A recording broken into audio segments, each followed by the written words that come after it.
Hi everyone, and welcome back to Why Wait. I'm Sachi, I'm Vivian. and today we are doing a social distancing episode. So now that we know all about what it means to procrastinate, we're going to talk about how we can stop it. I myself have a procrastination problem, just so you know, so you're not alone. And as we talked about before, even some animal species have the problem. An article that I came across was written for scientists and researchers in medical laboratories that were dealing with procrastination. These are some of the smartest people ever, but they have the same problem that all of us are dealing with. College students are notorious for this kind of behavior, and in one article, it has been estimated that about 85 to 95% of college students engage in procrastination, and approximately 75% consider themselves procrastinators. Almost 50% procrastinate consistently and problematically. In the article, Procrastination Deadlines and Statutes of Limitation, experts have done a lot of research and come up with some pretty common ways to face procrastination, and so we're here today to share some of that with you. Now, the first step to solving any problem is to identify it. If you know how and why you're procrastinating, you'll have an easier time figuring out how to stop it. It might be a good idea to keep a sort of log. That way you can see what you're procrastinating on, how, and why. For me, it was pretty obvious which classes I was most likely to delay working on and what activities I wanted to try to avoid. Once I figured out what it was that I was procrastinating on, it was easier to move forward on how to stop it. Yeah, for me, it was mostly just starting things, especially bigger projects, especially with classwork. The more I thought about it, the more I dreaded even getting up and doing it. And honestly, sometimes I would hate even thinking about it. That's a good example because whenever you have a really big project, it might seem like a huge daunting task, but there are ways to break it down and make it easier to deal with. So the next step is to make an active decision to improve upon it. There's no time like the present. And you can have a planner or a to-do list to make sure you know what you need to be doing. And you have to remember to prioritize and do the important things first, because whatever is due first or whatever has a more impact on your grade, those are things you need to take care of before the less important things. That might be a little bit easier, but they're not as important to get done. And as we said before, it might help to break down the process into more manageable steps. If it's a huge, scary project, instead of worrying about the whole thing at once, just focus on the next part that you have to work on.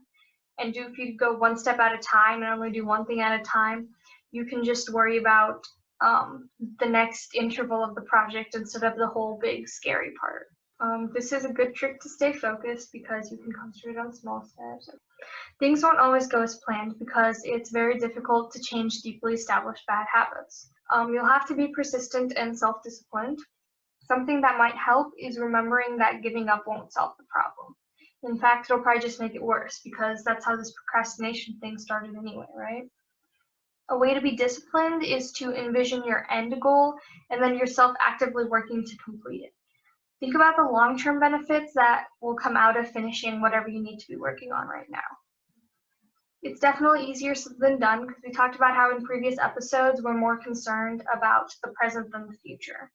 But you have to make the effort and at least try.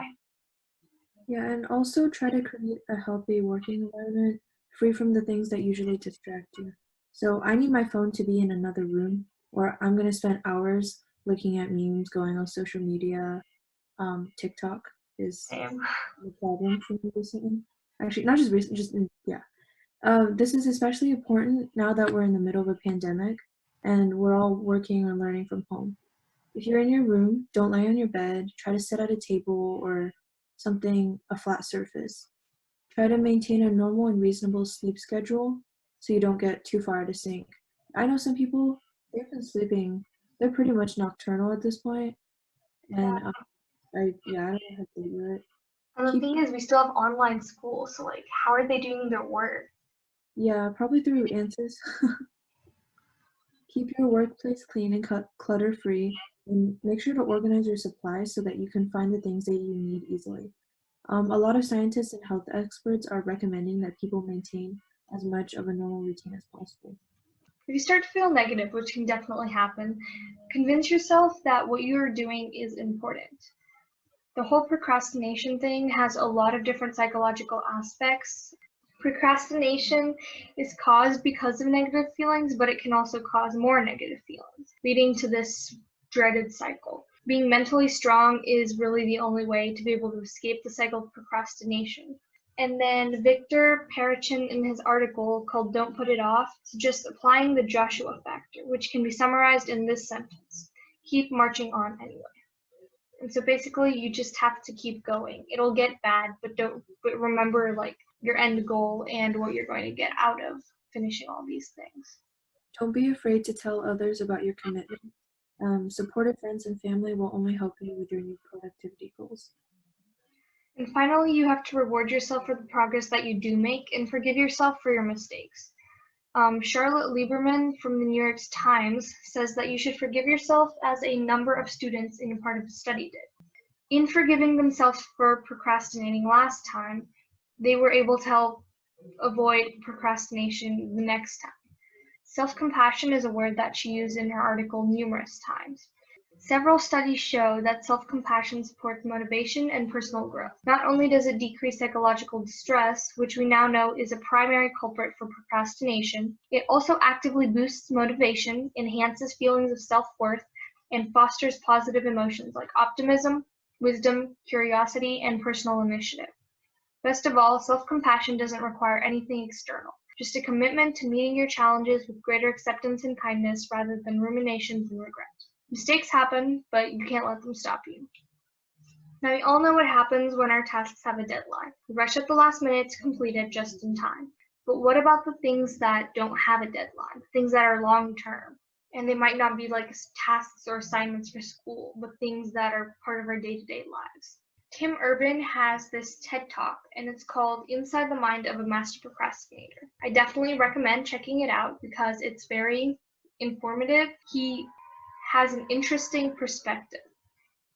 The logic he applies to procrastination is simple. We all try to have fun in the present, as what he calls the instant gratification monkey takes over the rational decision maker in our heads. When a deadline approaches, the panic monster scares away the harmful instant gratification monkey, and we are finally able to work. However, he points out that there are many important things we have to work on that don't have a specific time frame, such as spending time with friends and family, or exercising and being healthy, or working on a relationship or getting out of one that isn't working. If procrastinators avoid working out these problems for a long time, it could result in some serious physical or psychological problems. This is why long-term procrastination is so bad. He also shows a chart during his presentation that has a number of boxes across it. And the purpose of this graphic is to show how many weeks are in the life of a 90-year-old person. And it really isn't that many. Like, they all easily fit onto one slide. It really puts into perspective how important it is that we begin today, because otherwise we might never get the chance. So we really hope that this can help all of you the way that it has helped us.